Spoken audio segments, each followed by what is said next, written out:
Hey, Canadian Wealth Secret Seekers. Welcome to another Friday Secret Sauce episode. And today we're going to continue with another case study here for you. We've got a listener who actually reached out to us through one of our clients. So it was a referral who was interested in digging into diversifying their investments and having a review of what they have going on. And today in our episode, we're going to highlight another case where there's a scenario where the permanent insurance policy may be a good fit. Let's dig in here. We've got once again a listener who is just about 40 years old, turning 40 this year, and says, thanks for all the great information, and that they are T4 employees, he and his spouse. They have two children, 7 and 3, and they wanted to see how they could diversify what they have going on to see if this is a good fit and also consider leaving a bit of a legacy for their two children. However, they were clear to mention they're not looking for any sort of silver spoon situation. So we're not talking about, just making it an easy life by any means, but rather to help their children understand the value of hard work, but also at the same time be able to leave something behind. So let's dig in here. Basically, this individual is actually in a border city. So we're here in Windsor. They're in this local area, and this individual works in the United States. So they've got the RRSP thing going on here in Canada. They've got a tax-free savings account going on, RRSPs, and because he's in the US, he's got a 401k going on. Okay. So again, nothing sort of, no issues around that or anything like that. And they're just looking to diversify a little bit. And we chatted briefly about the idea of participating whole life insurance. They wanted a better understanding of how it works and what it might look like in their world. As a starter, they were looking to contribute about $6,000 a year. That's about $500 per month into this policy. So we designed them a policy that could accept up to $6,000 a year, which left them with a minimum contribution amount of about $2,300 a year. Okay. So we're only looking at a minimum of a couple $100 a month, all the way up to a maximum of about $1,000 a month, $500 a month here. That's $6,000 a year.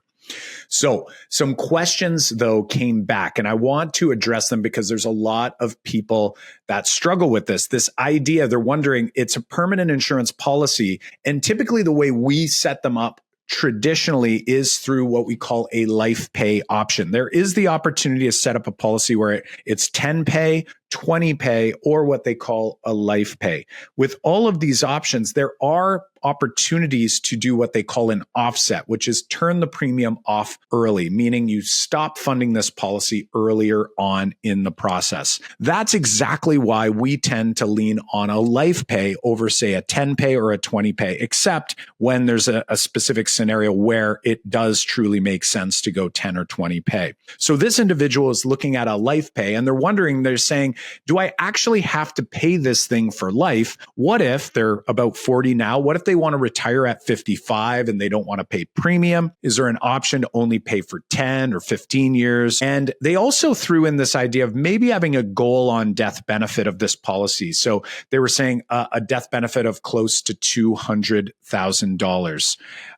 Now, the other piece that they were looking into, they were saying they feel like they have enough term insurance or they have enough death benefit coverage through work. So they're not looking to add what we call a term rider on this policy. However, I'll argue that in some cases it can make sense because it'll actually increase the amount of optional paid up additions that you can add in. So in some cases, it makes sense to add a term rider. However, it's not a necessity by any means. Now, there are some other questions that I'm going to come to afterwards, but I want to address this one first around how we can pay the policy. So what I'm going to do is I'm actually going to bring up on YouTube, I'm going to bring on the screen the policy that I ran for this individual, a male who is 40 or turning 40 just, I think, next month or so. And we're going to look at this policy, and it is the same policy. We're going to look at different scenarios and see how these scenarios might play out based on how we can illustrate based on the current annual dividend. So if we look at this thing, you can see on the screen again, that minimum amount that they can fund is about $2,200 or $2,300 per year, up to a maximum of $6,000. Now, what we've done in this particular scenario is we're actually assuming that they're going to pay $6,000 for the rest of this individual's life. So from age 40 to age 100 is what this is assuming here. And what you can see is three different things that are impacted by that. We have the annual dividend based on the current dividend scale. We have the total cash value, and we have the total death benefit at the end of each of these years. From now, he's looking at the end of year 1, the end of year 2, and so forth. And you'll see in year 1, by the end of year 1, that $6,000 premium is going to mean about $125,000 total death benefit and about a $5,000 cash value, just north of $5,000. And you'll note that every year as we start funding this thing, $6,000 each and every year, that the cash value will increase. We're going to hit that break-even point as we typically do with this style of policy, the way we design it, at about year 5. So he's at $30,170 of cash value. That death benefit has grown to $181,000, and it will only increase from there. So as you'll see, this policy, as they fund $6,000 each and every year, they see their cash value continuing to increase. They also see their death benefit increasing. But that means that by year 10, the death benefit's at $255,000. They've already gone above that goal of $200,000, and their cash value is at $72,000, and that continues to grow from there as well. Why I'm sharing this, even though they might not have plans to continue contributing past age 50 or maybe age 55, is because even if we put in, say, in year 11, we put $6,000 in cash premium, we could pull likely much more than $6,000 against this policy as an opportunity bucket or an opportunity fund all the way through. Essentially, you'll notice at about 95, they'll run into some problems trying to pull $10,000 out. So if they put $6,000 in, they could pull out $8,000, it looks like fairly easily from age 51 all the way to age 100. So why I share that is this idea that if we do continue to pay policy premiums, the longer we choose to pay policy premiums, the more money we can actually leverage against that policy. So it's like this idea or this philosophy of printing money, right? So if I'm able to put 6 in, I can get 8 back. So imagine if I have $6,000 sitting here and I fund my policy, and then out the other end, I actually just borrow 8.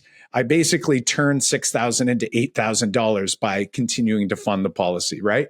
So just something worth noting. But I did want to show with the exact same policy, we can offset after, I say any number of years. It's going to have to be after at least year 5. And typically we aim for at least year 10. But here I'm showing what does it look like if they were to offset after 15 years. So now that's at age 55 for this individual. So he's funded this thing. He's funded $90,000 total into this policy. By year 15, the cash value is at about $125,000. And the death benefit is above that $200,000 goal of $335,000. And you'll notice, again, cash value and the death benefit are going to continue growing from there. So even though they don't put any money in age 56 onward, by age 70, that $90,000 of premium turned into about $253,000 of cash value and about $424,000 of death benefit. And of course, it continues to grow from there. Now, if we offset after 10 years, again, same policy, different scenario. So we're just looking at what if. We're just changing when they turn the premium off, which is, again, what we call the offset. You'll see after 10 years here that we get to the same place we did in all 3 other scenarios by year 10. We get to that $72,000. We get to about $255,000 in death benefit. But then you'll see something else starts happening here. You'll notice that we turned off the premium, and therefore the actual cash value will continue to grow. However, the death benefit will kind of stall out for a couple of years at about that $255,000 level.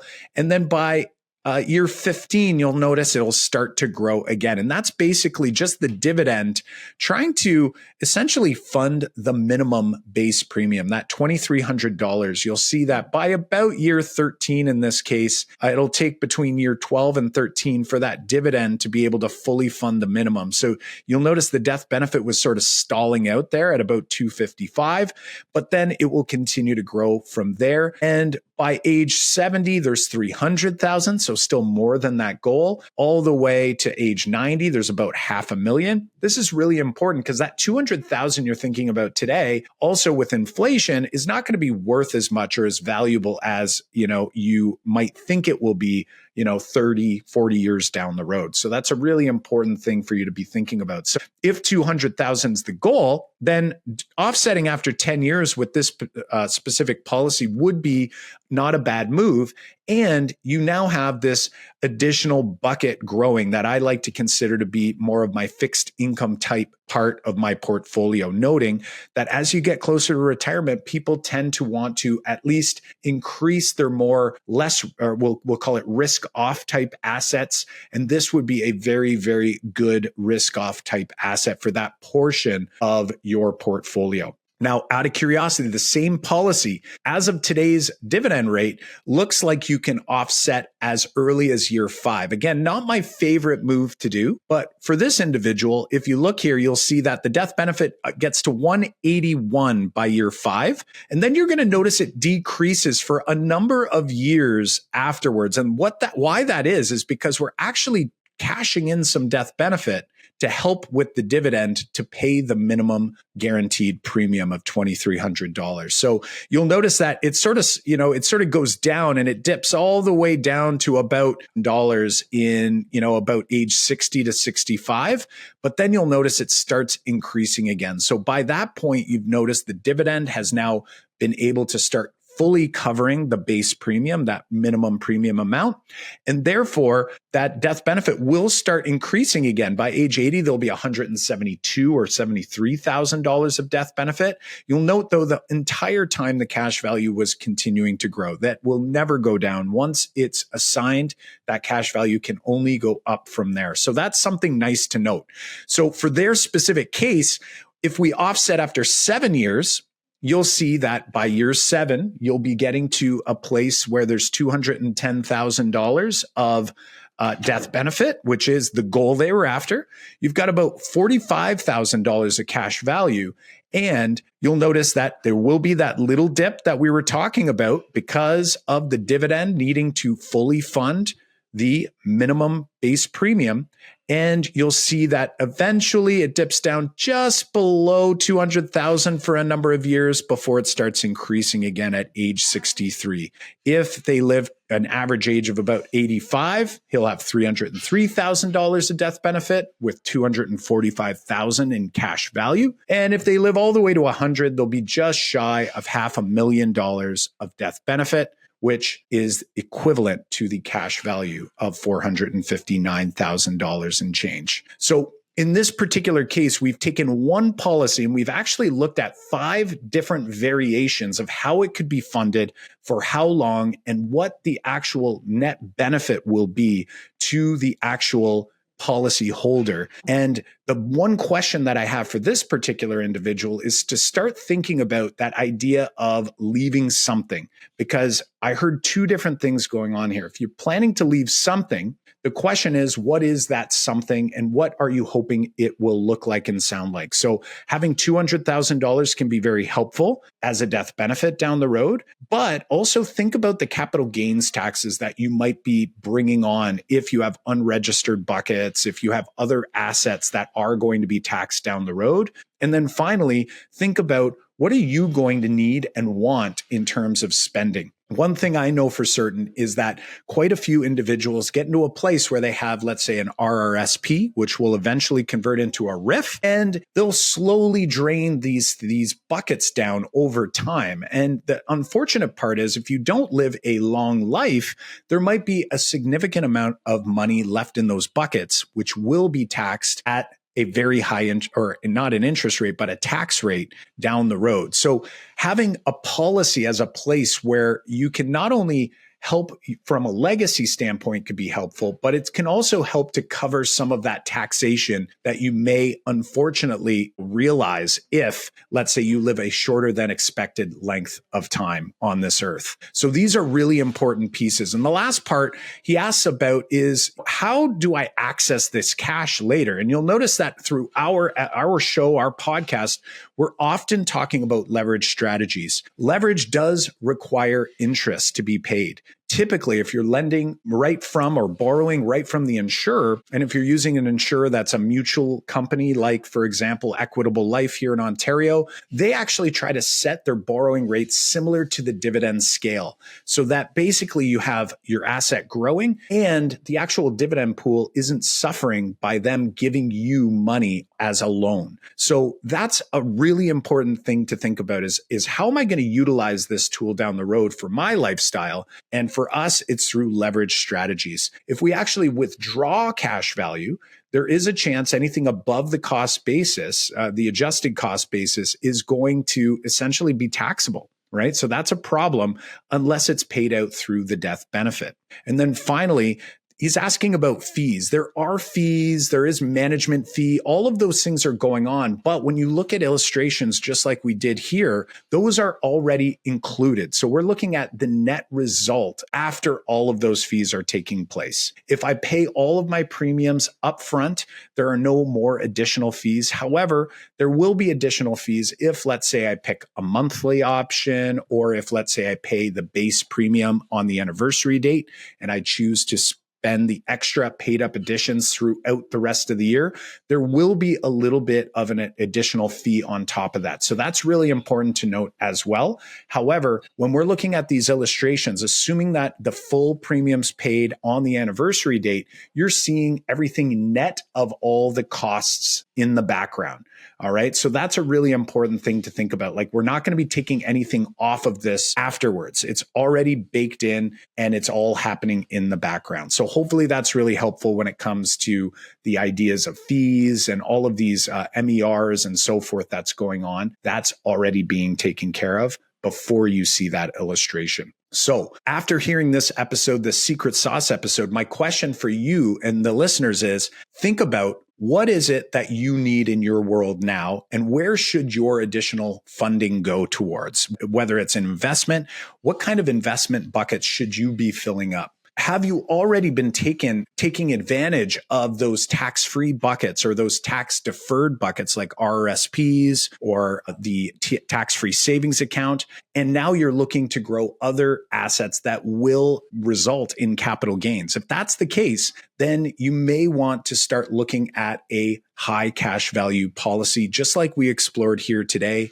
in order to create an opportunity bucket, or what we call a pass-through structure. By putting money through the policy, you're not only helping yourself to deal with any future taxation you're going to create through purchasing of additional unregistered assets, but you're also going to be creating a nice, stable, fixed income-like asset in just the policy in and of itself. So if you're interested in digging in and having us look at your scenario, make sure you reach out to CanadianWealthSecrets.com/discovery, and we'll set up a call to have a conversation, look at what's going on in your world, and determine whether now is the right time you might want to explore a policy that's going to be permanently with you for the remainder of your life. All right, my friends, take care, and we'll see you in the next episode.